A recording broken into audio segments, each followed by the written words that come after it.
Good morning, everyone.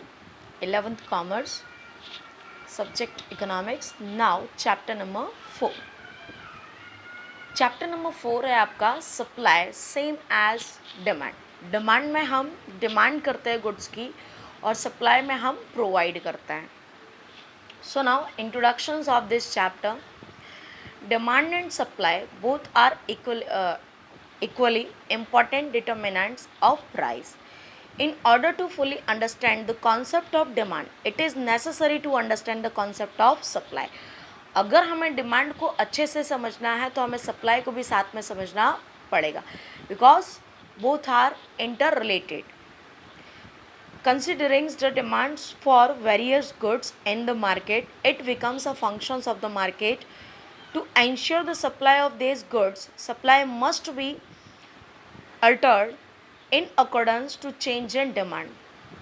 Just as there is a different demand at every price, there also is a corresponding supply to every price. Market की बात की जाए तो market के अंदर अलग अलग तरीके का गुड्स होता है और अलग अलग तरीके के गुड्स के डिमांड कैसी होती है, डिफरेंट टाइप्स की होती है.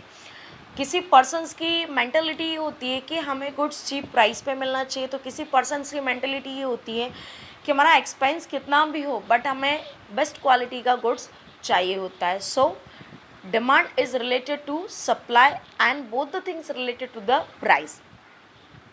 दोनों को समझने के लिए हमें प्राइस के कॉन्सेप्ट को समझना सबसे ज़्यादा ज़रूरी है. Now we can go next point, meaning of stock and supply. What's the stock and what's the supply? In everyday language, a distinctions between supply and stock is not drawn. However, in the economics, there is a clear distinctions between stock and supply.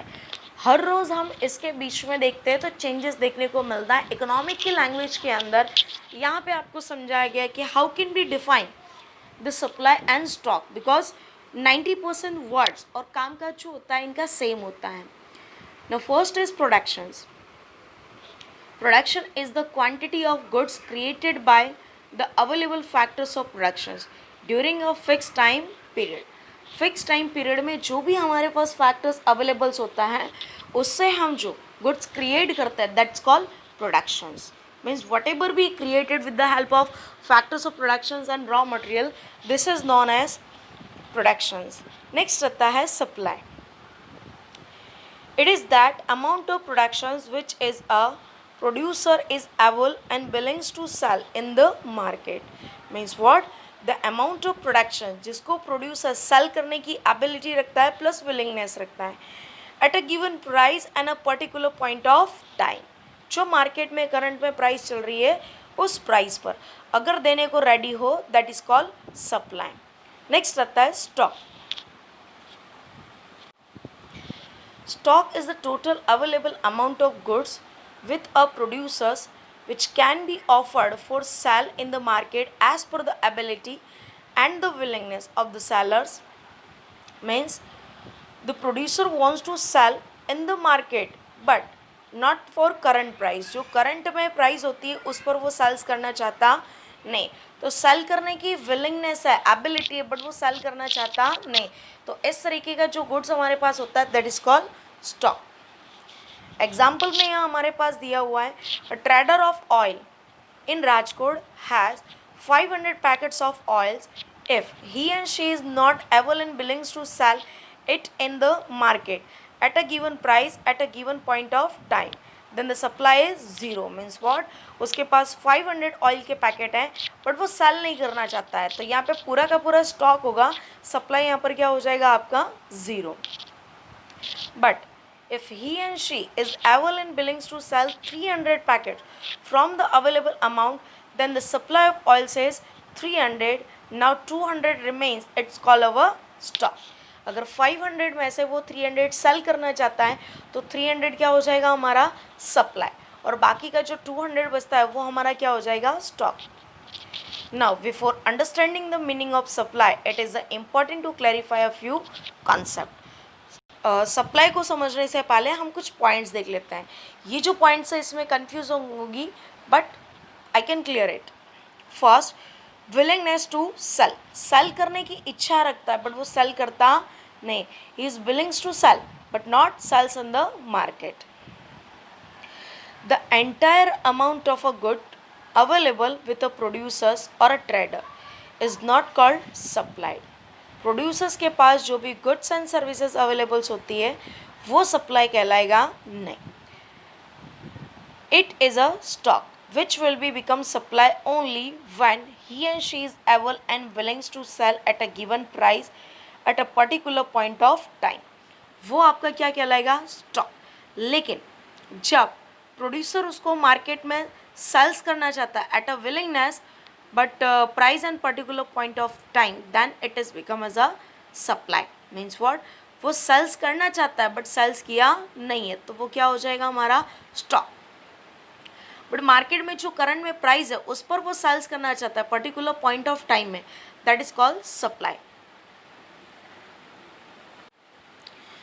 Next point आता है ability to cell.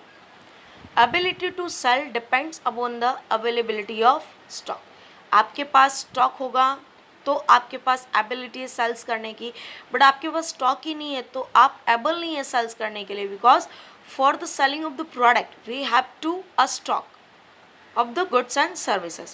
For examples, if the trader of oil desires to sell thousands packets of oil while she and he has an available stock of only 500 packets, means what? वो desire रखता है कि मुझे 1000 packet sales करने हैं but उसके पास stock में कितना अवेलेबल है? Only on 500. सो आप ही बताइए वो कितना सेल्स कर सकता है? 1000 या 500? करेक्ट, 500. बिकॉज क्योंकि उसके पास बाकी का बचा वो 500 का स्टॉक ही नहीं है. Then the ability to sell is only 500 packets, so that the supply is called 500 packet. यहाँ पे जितनी आपके पास अवेलेबिलिटी होगी उतना ही आप सेल्स कर सकते हो, उससे ज़्यादा कर सकते नहीं. So the availability is known as supply. Next point आता है विलिंगनेस टू सेल. हमने इससे पहले भी विलिंगनेस देखा था और अभी भी देख रहे हैं, इसका डिफरेंस हम लास्ट में देखेंगे. Besides the ability to sell, the trader should be willing to sell a good at a given price at a particular point of time. जो सेलर होता है उसके पास एबिलिटी है सेल्स करने की, वो इच्छा भी रखता है, विलिंगनेस भी रखता है and price and particular point of time पे सेल भी करना चाहता है. So it is not called stock. ये क्या कहलाएगा? आपका सप्लाई, क्योंकि वो particular point of times and price पर सेल्स करना चाहता है, तो वो क्या हो जाएगा? उसका सप्लाई हो जाएगा. क्योंकि आप रेडी है सेल्स करने के लिए, आपको वेट करने की ज़रूरत नहीं है कि मुझे पर्टिकुलर परफेक्टली प्राइस मिले तो मैं सेल्स करूँ वरना तो सेल्स करूँ नहीं. तो यहाँ पे जो विलिंगनेस टू सेल है वो सप्लाई कहलाएगा, और जो फ्रंट फर्स्ट पॉइंट था वो कहलाएगा हमारा stock. Now, from the above discussion, it is clear that supply is that proportions of total available stock. Supply means the proportions of total available stock which a supplier is able and willing to sell at a particular price and particular point of time. ये stock का एक partition होता है जिसको producer जो है वो market के अंदर पर्टिकुलर प्राइस और पर्टिकुलर पॉइंट ऑफ टाइम पे सेल्स करना चाहता है, दैट इज कॉल्ड सप्लाई. अगर पर्टिकुलर प्राइस और पॉइंट ऑफ टाइम पे वो सप्लाई नहीं करना चाहता है तो वो स्टॉक कहलाएगा, otherwise it is called supply. तो यहाँ पर हमने स्टॉक किसे कहते हैं, सप्लाई किसे कहते हैं, ये देखा है क्लियर कट. तो आपको यहाँ तक अच्छे से करना रहेगा. Thank you so much.